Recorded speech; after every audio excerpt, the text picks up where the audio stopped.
अपनी बेटी से कहे अगर वो इज्जत चाहती है तो मेरा सामान वापस कर दे। जो बच्चे को इज्जत है वो वापस आ जाएगी, वरना इज्जत तो गई है, बस साथ में जेल भी जाएगी। और उसका होने वाला बेकसूर बच्चा भी फजूल में सजा काटेगा उसके साथ। जन्नत अली कोई इतनी कमजोर तो है नहीं, वो और उनके शौहर जो है वो जोर लगा रहे हैं कि इस केस को मनतकी अंजाम तक पहुंचाया जाए। उनके शौहर को पैसे और जेवर की जरा भी परवाह नहीं है। वो चाहते हैं कि इनको सख्त से सख्त सजा दी जाए। मेरा आप लोगों से सवाल है कि उनकी जमानत हो किस तरह सकती है? दिन दिहाड़े एक शरीफ घर के अंदर उसके नौकर चोरी करके चले जाते हैं और आप लोग कुछ नहीं कर सकते? कितनी रिश्वत दी आपको? आपने इतना कुछ किया हमारे लिए और हम कुछ भी नहीं कर सकते आपके लिए। कर सकते हैं। एक छोटा सा काम करना होगा। मेरे शो पर आकर लोगों को यह बताना होगा कि जन्नत अली खान के घर में हुआ क्या था। आप खाला खालू को भी बता दीजिएगा। हम अभी घर नहीं आ सकते, 1-2 दिनों में आ जाएंगे। क्यों घर क्यों नहीं आ सकते? कहाँ हो तुम दोनों? अस्सलाम वालेकुम गाइस, उम्मीद है आप सब खैर आफियत से होंगे। आज का जो रिव्यू है वो जन्नत से आगे एपिसोड 26 का है। जैसे कि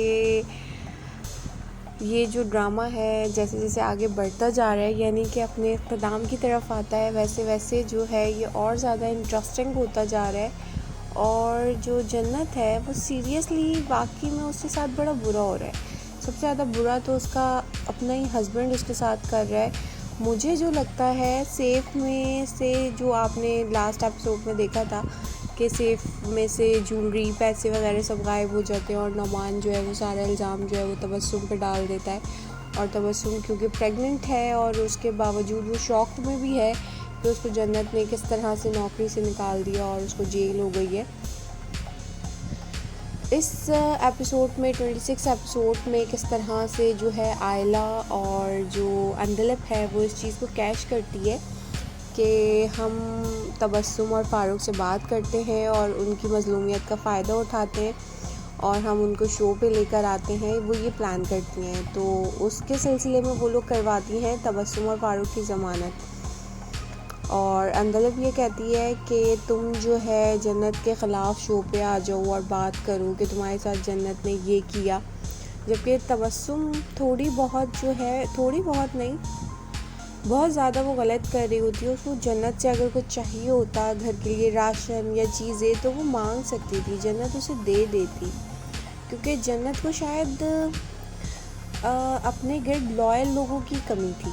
सबसे बढ़कर उसका हस्बैंड उसके साथ लॉयल नहीं था, तो वो बहुत ज़्यादा ही मतलब पेन में थी। अगर तबस्सुम ये सारी चीज़ें उससे मांगती तो वो सब चीज़ें उसको खुशी खुशी देती थी।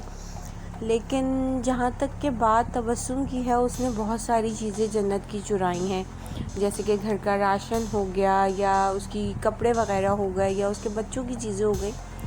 ये सारी चीज़ें उसने चुराई और वो उसने गलत किया।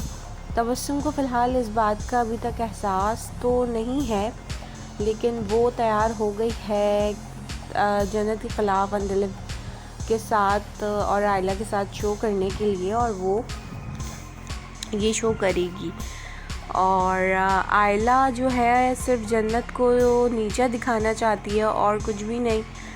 और क्या कहते हैं, वो बहुत जल्द जो है जिस टीवी चैनल पे जन्नत शो कर रही है उस टीवी चैनल पर आयला आकर शो करने चलेगी। ये भी जो है जन्नत को बताया उसके ऑफिस के कुलीग ने, मीन्स जो फ़ारूक का दोस्त था उसने। और जन्नत जो है वो मतलब कुबरा खान की जो एक्टिंग है वो और ज़्यादा इनोसेंट होती जा रही है और ज़्यादा जो है वो दिन ब दिन खूबसूरत होती जा रही हैं। और बहुत अच्छा इसका एंड होगा। आई होप कि जन्नत जो है वो तबस्सुम को माफ़ कर देगी और हैप्पी एंडिंग होगी, लेकिन जन्नत के लिए नहीं होगी, तबस्सुम के लिए होगी। जन्नत के लिए इसलिए नहीं होगी क्योंकि जो उसका चीप हस्बैंड है नौमान, उसकी जो चीप हरकतें हैं वो जन्नत के सामने आ जाएंगी और आ जानी भी चाहिए उसके सामने, क्योंकि वो अपनी गर्लफ्रेंड के साथ मिलकर जो जन्नत को धोखा दे रहा है वो बहुत गलत कर रहा है। और वैसे भी दुनिया में कोई भी चीज़ जो है वो हमेशा नहीं रहती, चाहे वो आपका इक़्तिदार हो, चाहे वो आपकी ब्यूटी हो, चाहे वो आपकी पावर हो। हर चीज़ को एक ना एक दिन ख़त्म हो जाना है, चाहे वो आपकी उम्र हो। इसी तरह से एक वक्त था जब मॉर्निंग शो पे जन्नत का राज था और आज किसी और का राज है। इसी तरह से होता है, ये ही दुनिया है और इसी को दुनिया कहा जाता है। आपको ये ड्रामा कैसा लगा, इसकी स्टोरी कैसी लगी, कुबरा खान की और बाकी लोगों की एक्टिंग कैसी लगी आपको, मुझे कमेंट बॉक्स में ज़रूर कमेंट करके बताइएगा। और वीडियो पसंद आए तो लाइक शेयर, चैनल को सब्सक्राइब ज़रूर कीजिएगा। Thank you. अल्लाह हाफ़िज़।